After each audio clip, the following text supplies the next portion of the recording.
funny if it takes off. Now is it actually recording? What are we calling this show series? Welcome back to the DTC Concepts YouTube channel. We're back digging through the top 10 things to upgrade your rental space. Yeah. If you like it, I don't want to ask you to like and subscribe because everybody asks you. But I want you to want to. Exactly. Yeah. We want you to want to, but we're not going to ask for it. Yeah. We don't want to be desperate. Yeah. Lighting. Mm-hmm. One of your favorite topics. Yes. It can make a huge difference, even if you're renting a small apartment or renting a giant mansion in the Hollywood Hills here. Mm-hmm. It can make the difference. And so I think a starting point here is types of lighting. Okay. What are the different types of lighting that you think about that really give a space that feel that you love? So when I think about that and lighting in general, I'm thinking about task lighting, I'm thinking about mood lighting, and I'm thinking about functional lighting. And so if you're in a rental, you can add in table lamps, floor lamps, and you can easily swap out light fixtures or add one in if you see a junction box that's just got a cover on it. Sure. And so table lamps, floor lamps, overhead light fixtures, those can all be brought with you from rental to rental. So it's an absolute no-brainer to add some mood and some drama to your space because likely if you're in a rental, you've already got probably functional lighting. Right. My guess is they've probably put in a bunch of recessed lighting in the home, which I wouldn't necessarily want to use, so I would be flooding that space with table lamps, floor lamps, overhead, and then I would also think about sconce lighting. And in today's day and age, what's fantastic is you have got so many plug-in options for wall sconces, so you don't necessarily have to hardwire anything. I think a lot of people would assume you've got to drill into the wall. That's a whole thing. Yeah. But you're saying don't have to. Plug-in sconce. Plug-in sconce. CB2's got great ones. West Elm's got great ones. Wayfair, Perigold. All of these companies are making more and more of that because people are taking a larger interest in the lighting in their home and creating those moods. And if you don't want to have, if it's a rental, likely can't have an electrician come out, open up walls to put them in, that is a great option. It really elevates the space. If you're putting up artwork, you can easily go on all these different sites, including Amazon, and find picture lighting. And even if you're not using it all the time, just having it there above your photos still is going to give you an extra layer of design element. Yeah, that can really take a space to the next level. Even a light fixture like this one hanging behind it, you can take that down, you can take it with you to your next space. It's not stuck there. Remembering that wherever you move, you're probably going to have another kitchen table. Mm-hmm. And there's a good chance there'll be a light fixture above it. And so you can take those things with you. And if not, put it in your bedroom. You can always find a place. There's going to be a space that light looks good in. Now you've got your lights, you've got your floor lamp thing.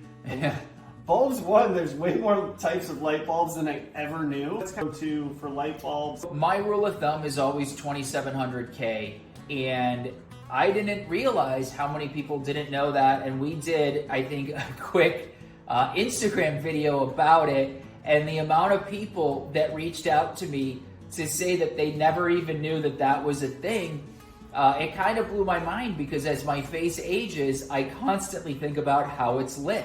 2700K is really the way to go, and if you pair it with Botox, it's even better. But 2700K, and then a little tip that I always do when I'm doing a project and I'm purchasing light fixtures, we write down the type of bulb that's needed, or print out the tear sheet for that product that includes the information, because when you walk into Home Depot or Lowe's, or even what I would recommend is a local light bulb store. I know it seems crazy. They have such a wide range because sometimes these specialty lights require different bulbs. It can be a challenge. Very overwhelming. And if you're just purchasing the fixture, you don't even have the old light bulb to take with because it doesn't come with them. And I did my own home and I didn't do any recessed lighting. It was all fixture. And I was going to get bulbs. I said to my wife, I said, oh my gosh, we have a tremendous amount of different light bulbs to get. And she came up with this idea. She goes, well, why don't I'll go in, I'll make the list for us. We saved it in our shared notes, and so now it's there. And she created that list, so thank you, because it is a lifesaver. The other piece that I think people forget with lighting when you talk about setting the mood and giving a vibe is dimmer switches can make a big difference. Yeah. They're not too expensive, and even if your rental doesn't have them, you can put them in yourself, maybe an electrician if you're me and you don't know how to do it. Yeah. And when you move, you can either leave them there if you don't want to take them out. A landlord is going to go take your dimmer out of here. Or take them with you to your next spot if you need them. But the dimmer switches also can make a very nice mood setting. Yeah, I think the dimmer switch, especially if it's not a smart switch, they really are so cheap now, and it is an easy upgrade. If you're doing it yourself, just make sure you're turning the power off to that switch from the source, from your electrical box before you go do it. But they all come with instructions. It is really simple. Yeah. It is such a great way to create additional mood. I almost never have any of my lights, no matter what lighting it is, on at full steam. I like a little bit of a moodier setting, so that is a great tip. And if you want to take it a step further, you can get into the world of smart bulbs and smart switches. Smart bulbs are an easy rental solution because you can take those bulbs with you, and then as you bring your Wi-Fi network wherever you go, they'll automatically still show up in a new home. Nice and simple. Mm-hmm. Any top stores you want to share that kind of your go-tos that you like? So I really do love Shades of Light. They've got a really great selection of lighting. I actually love West Elm's lighting. My own personal home, I really loved a lot of the softness of their lights. And again, you can go online and get that, and it's super easy. CB2 is great if you're looking to kind of go out of the box a little bit. They've got some really great stuff. Just think about how much you want to spend, because it can greatly vary, and you might be able to get the look you want for not that much money. So when you're going through, you don't need to spend $2,000 on every light fixture. You can spend a lot less than that and still get a great return in terms of design and style in your rental home.